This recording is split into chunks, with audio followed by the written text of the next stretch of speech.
অবশ্যই এটা আমরা বিচার চাই, কারণ হচ্ছিল আমরা অবশ্যই একটা ন্যায্য দাবি নিয়ে এখানে এসেছি। সেখানে আমাদেরকে তারা কিভাবে এভাবে স্টুডেন্টদের উপরে তারা আক্রমণ করতে পারে, এইটার তো অবশ্যই বিচার হওয়া উচিত আমি মনে করি। জরুরি হয়ে গেছে আমরা যারা পুরান ঢাকাতে অবস্থান করি তারা বা পুরান ঢাকা যারা গিয়েছে অবশ্যই জানবে যে ওখানের পরিবেশটা কেমন। ঠিক আছে, ওখানের বাসাগুলো এত অন্ধকার স্যাঁতসেঁতে, সেখানে আমাদের এভাবে সার্ভাইভ করা মানে খুবই কষ্টকর।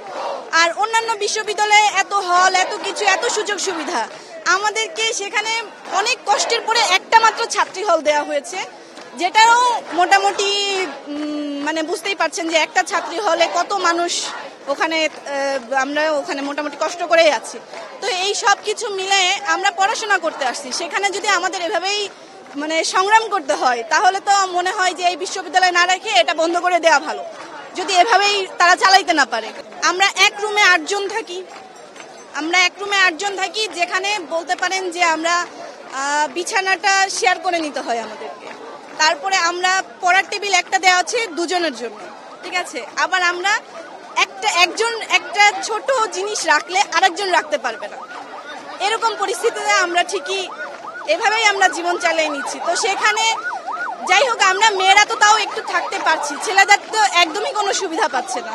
এই হামলাটা করাটা কোনোভাবেই ঠিক হয় না। এই হামলার পক্ষে আমরা হচ্ছে গিয়ে খুবই ধিক্কার জানাই। আর হচ্ছে এই হামলা যারা করছে, যে যারা জড়িত ছিল, আমরা চাচ্ছি সবাই আমাদের কাছে ক্ষমা চাক বা তাদের দৃষ্টান্তমূলক শাস্তি চাই আমরা। এটা কেন, কারণ হচ্ছে গিয়ে আগে পরে আমরা দেখছি যে এই জায়গায় অনেক রকমের মিটিং মিছিল বা সভা হয়েছিল, কিন্তু তখন হচ্ছে গিয়ে যেভাবে তাদেরকে স্বাগতম করা হয়েছে আমাদেরকে সেভাবে স্বাগতম করা হয় না, একটা বৈষম্য সৃষ্টি করছে।